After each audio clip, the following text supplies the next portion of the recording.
আমার বিশ্বস্ত বন্ধুরা, প্রভুর প্রশংসা করো। আমি অরুণ পিয়াস মাদাকি। তোমাদের সকলকে উষ্ণ শুভেচ্ছা। আজ ফেব্রুয়ারি মাসের 18 তারিখ, 2026 সালের দ্বিতীয় মাস। আজ অ্যাশ বুধবার। যাদের 40 দিন ও রাত ধরে উপবাস করতে অনুপ্রাণিত করা হয়েছে, তাদের সকাল বা সন্ধ্যায় খাবারের প্রয়োজন নেই।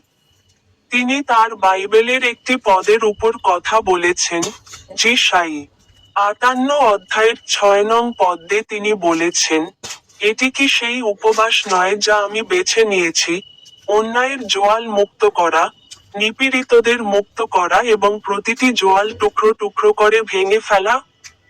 তোমাদের সকলকে উষ্ণ শুভেচ্ছা। আমার ইউটিউব চ্যানেলে সিং বোতামে ক্লিক করতে ভুলবেন না।